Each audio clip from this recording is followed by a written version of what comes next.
thank God for you. I'm glad you are here. And I want to quickly talk about this subject of low self-esteem. Well, that's not really what I have in mind. What I have in mind is for you to have self-esteem. You need self-esteem. You need confidence. You need to be a confident person, man or woman, young man, young woman. You need confidence.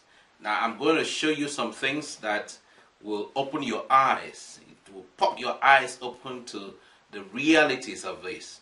Now, I'm not going to take much of your time, but as you can see, there is a form just to my left. What you need is to put in your details so you can be part of this, be part of what I'm teaching on how you can have self-esteem, how you can develop uncommon confidence, and then you have a clear mind. See, it's a serious thing to be suffering from chronic ambivalence. Having that problem once is bad enough.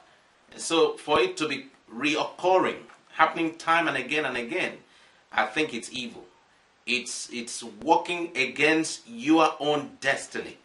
And that is what I am here to help you conquer. You see, at 50, it's where some people feel that it's time to retire. No, but not me. Life begins at 50 for me. And I want you to understand that in many cases, it's what is happening in your mind. See, God designed us and gave us the tool, the equipment called the mind to help us succeed in everything we do. Some people consciously, unconsciously are succeeding, but they don't know. You see, you are succeeding at what you are doing.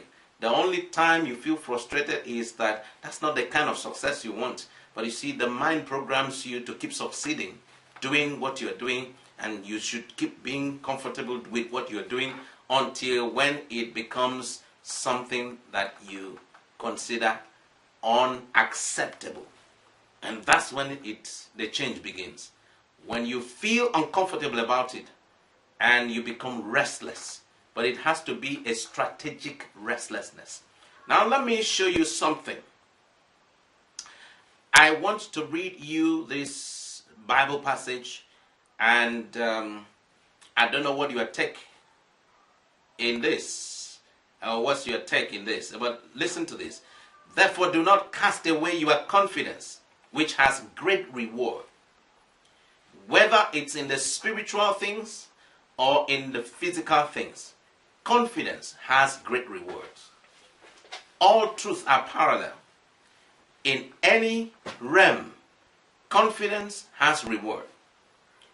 Think about two people walking in to take an interview to get a highly well-paid job, and one of them has all the papers but has no confidence, and the other one does not have all the papers but is very confident, very comfortable with himself, and just feels within him that or her, anything that I have an opportunity to learn, if I'm trained on the job, I'm capable, I will do it. It's very likely that the man without the papers, but with a high self-esteem or high level of confidence, is likely going to be chosen. Well, that's whom I would have chosen. That's how serious it is. Because it's a matter of the state of mind. And you see, whether it is positive or negative emotion, it doesn't really matter much to you until it becomes a habit. Until it becomes what defines you. When it becomes your character, then that's when it's really affecting you. Now, if you take a look at that passage again, it said, it's a continuation from somewhere, but we're just getting the principle. Therefore, do not cast away your confidence, which has great reward. Another translation says that the confidence has great recompense of reward. One and the same thing. it has a high reward. We're talking about confidence. Now, this is central. Whether you are talking about low self-esteem or you are talking about ambivalence, ambivalence is because you don't have a clear understanding. And because of lack of clear understanding, you don't know whether you are for or against. So you have a double mind. You are not clear about it. Now listen, that's the danger in that is, Bible is very clear. It says a double-minded man cannot receive anything from the Lord. How spiritual can you be? How confident can you be if you have double minds? And that comes clearly because you lack understanding. Many people will never be healed, not because God doesn't want them healed, but because they don't have understanding. Some people will not move further than where they are because they have no understanding.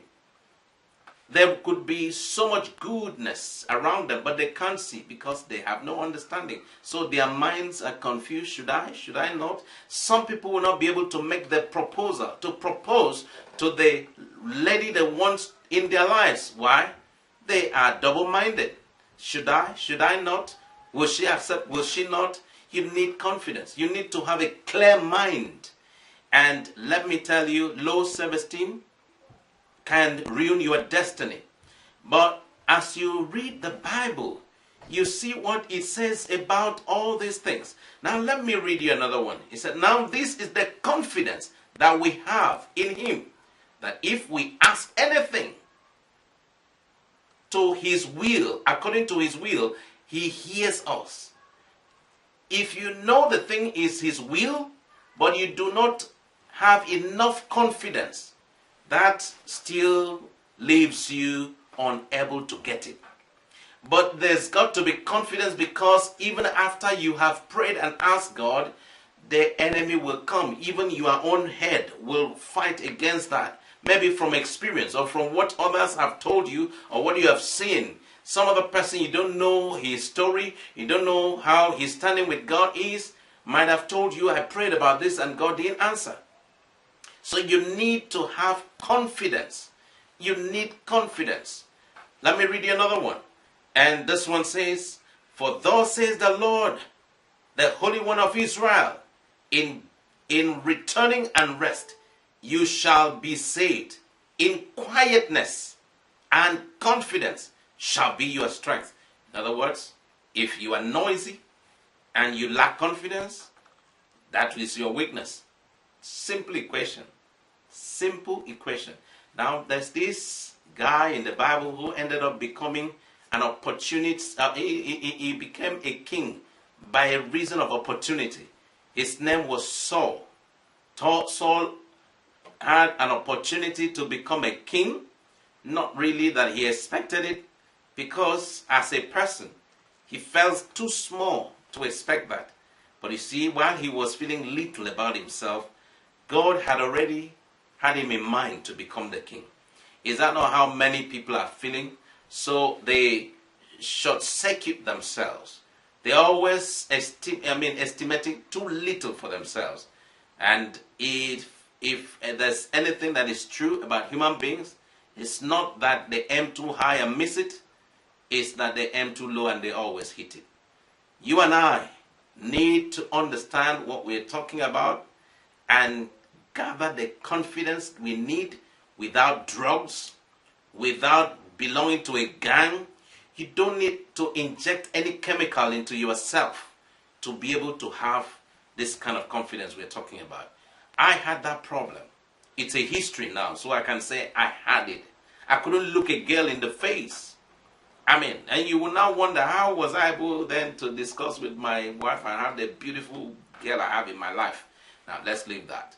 But the point is, you can overcome low self-esteem, lack of confidence. You can have a clear mind about anything you want to do at any time without having to go into anything extra, all from within. And I want to share with you how. So to do that quickly, and not trying to be rude, nicely to put in your details, your name, your email address, and your phone number. And I got stuff for you, my friend. It will change your life. At least it's going to expand your mind. You will not be the same person again. I tell you the truth. So I'll see you on the inside. Thank you for being part of what is happening and celebrating my birthday, my 50th birthday with me. I pray that the God of heaven will bless you, and I look forward to seeing more of you. Thanks, and God bless.